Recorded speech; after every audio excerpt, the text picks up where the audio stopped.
jiwa terpilih. Hati-hati dengan ucapanmu.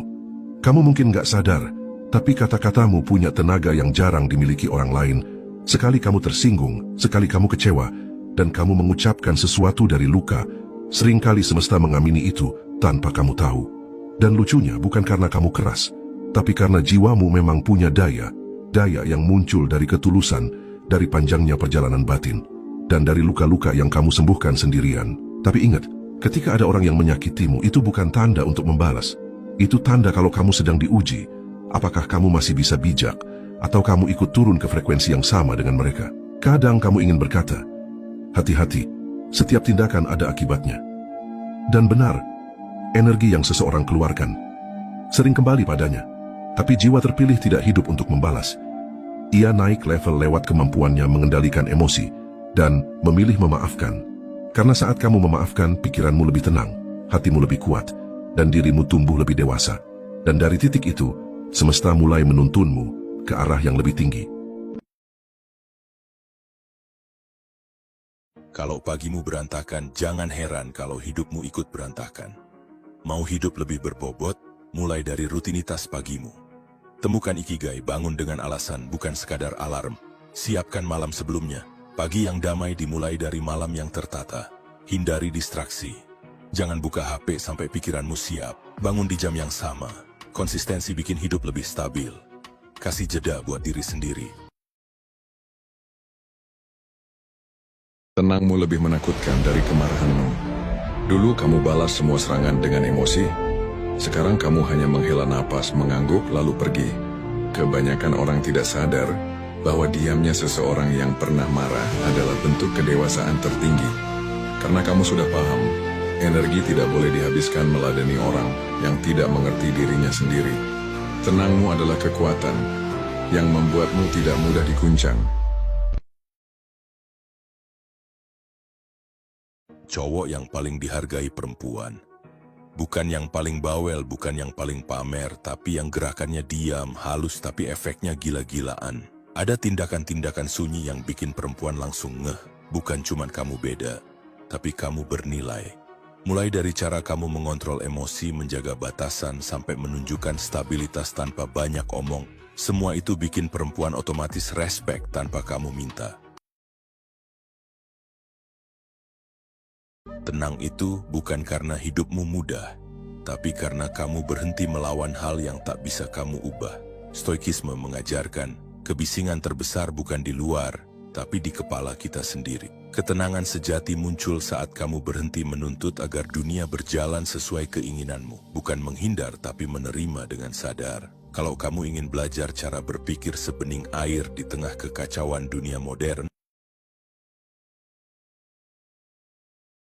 hati yang mengenal Allah akan tenang. Ia tidak iri pada manusia, tidak takut pada selain Allah, dan selalu bersandar hanya kepadanya. Jika hatimu mulai tenang bersama Allah, itu tanda makrifat mulai bersemi. Makrifatullah adalah perjalanan sepanjang hidup. Tidak ada kata selesai sampai ruh kembali padanya. Namun setiap langkah, sekecil apapun, adalah cahaya. Maka jangan berhenti berjalan, karena Allah selalu menunggu di ujung perjalananmu. kalau pagimu berantakan, jangan heran kalau hidupmu ikut berantakan. Mau hidup lebih berbobot, mulai dari rutinitas pagimu. Temukan ikigai, bangun dengan alasan, bukan sekadar alarm. Siapkan malam sebelumnya. Pagi yang damai dimulai dari malam yang tertata. Hindari distraksi. Jangan buka HP sampai pikiranmu siap. Bangun di jam yang sama. Konsistensi bikin hidup lebih stabil. Kasih jeda buat diri sendiri. Cowok yang paling dihargai perempuan. Bukan yang paling bawel, bukan yang paling pamer, tapi yang gerakannya diam, halus tapi efeknya gila-gilaan. Ada tindakan-tindakan sunyi yang bikin perempuan langsung ngeh. Bukan cuman kamu beda, tapi kamu bernilai. Mulai dari cara kamu mengontrol emosi, menjaga batasan, sampai menunjukkan stabilitas tanpa banyak omong. Semua itu bikin perempuan otomatis respect tanpa kamu minta.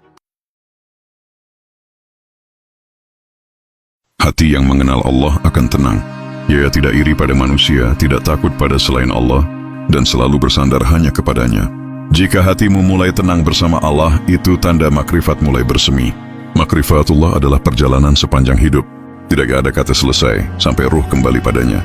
Namun setiap langkah, sekecil apapun, adalah cahaya. Maka jangan berhenti berjalan, karena Allah selalu menunggu di ujung perjalananmu. Tenang itu bukan karena hidupmu mudah, tapi karena kamu berhenti melawan hal yang tak bisa kamu ubah. Stoikisme mengajarkan, kebisingan terbesar bukan di luar, tapi di kepala kita sendiri. Ketenangan sejati muncul saat kamu berhenti menuntut agar dunia berjalan sesuai keinginanmu. Bukan menghindar, tapi menerima dengan sadar. Kalau kamu ingin belajar cara berpikir sebening air di tengah kekacauan dunia modern, kamu nggak insomnia, kamu cuma belum bisa melepaskan. Bukan karena kopi, bukan karena stres kantor, tapi karena pikiranmu menolak diam.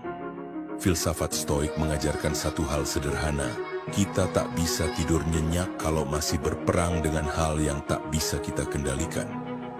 Belajar let go bukan soal menyerah, tapi soal berdamai. Ketika kamu berhenti mencoba mengontrol segalanya, pikiranmu berhenti melawan, dan tubuhmu akhirnya bisa beristirahat. Mulailah dengan hal kecil. Terima kalau masa lalu sudah selesai, dan biarkan masa depan datang sesuai waktunya. Hidupmu berat bukan karena kurangnya hal, tapi karena terlalu banyak hal yang seharusnya sudah kamu tinggalkan. 1.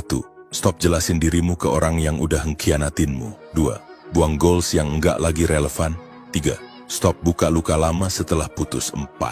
Kendalikan amarah di depan umum. 5. Stop ngomong di belakang. 6. Jangan bandingin dirimu dengan orang lain. 7. Hentikan scrolling tanpa tujuan. 8. Lepas ketergantungan pada persetujuan orang. 9. Tinggalkan perfeksionisme. 10. Turunkan ekspektasi nggak realistis. 11. Jauhi gosip dan omongan kosong. 12. Lawan penundaan. Ingatlah, sesungguhnya wali-wali Allah itu tidak ada rasa takut pada mereka, dan mereka tidak bersedih hati. Mereka yang beriman dan bertakwa, bagi mereka kebahagiaan di dunia dan akhirat. Siapa yang redo dengan takdir Allah, maka kebahagiaan akan datang tanpa perlu dicari. Kalau hidupmu selalu kaos, coba lihat rumahmu. Jawab jujur, kamu tinggal di tempat yang menenangkan atau di medan perang? 1. Konflik yang tidak perlu rumah yang penuh pertengkaran gak akan pernah melahirkan keberuntungan. Energi negatif itu nempel dan kamu bawa ke pekerjaan, relasi, bahkan keputusan penting. 2. Kebiasaan mengeluh. Setiap kali kamu ngomel soal hal kecil, kamu mempersempit ruang pikiranmu sendiri. 3. Kemalasan halus. Bukan soal rebahan, tapi soal membiarkan hal kecil menumpuk. Piring kotor, pakaian berserakan, tugas kecil ditunda. 4. Barang tidak berguna. Tidak ada kejernihan muncul dari rumah yang terlalu penuh. Pernah sadar nggak, orang yang paling menarik itu bukan yang paling keras suaranya, tapi yang paling tenang di tengah kekacauan. Yang tidak bereaksi, tidak membuktikan diri, tapi hadir sepenuhnya. Orang seperti ini tidak berusaha disukai, tapi dunia justru memperhatikannya karena ketenangan. Itu magnet paling langka di zaman yang bising. Bersabarlah ketika hatimu diuji dengan sikap acuh dari orang yang dulu kau jaga perasaannya. Jangan marah, jangan memohon, karena hakikatnya Allah sedang mengajarkanmu bahwa ketulusan tak perlu ditukar dengan pengakuan manusia. Jika ia mulai pergi tanpa pamit, biarkan. Sebab kepergiannya adalah cara Allah menyisihkan yang tak lagi pantas menemanmu. Orang yang hatinya terikat dunia tak akan pernah mampu menghargai ketulusan yang lahir dari jiwa. Maka diamlah, karena kepergian seseorang bukanlah kehilangan, tapi pembersihan. Dan siapa yang bersabar, Allah janjikan pertemuan dengan orang yang jauh lebih layak, yang tak hanya hadir, tapi menetap dalam doa dan kesetiaan. Ingatlah, sesungguhnya wali-wali Allah itu tidak ada rasa takut pada mereka, dan mereka tidak bersedih hati. Mereka yang beriman dan bertakwa, bagi mereka kebahagiaan di dunia dan akhirat. Siapa yang redo dengan takdir Allah, maka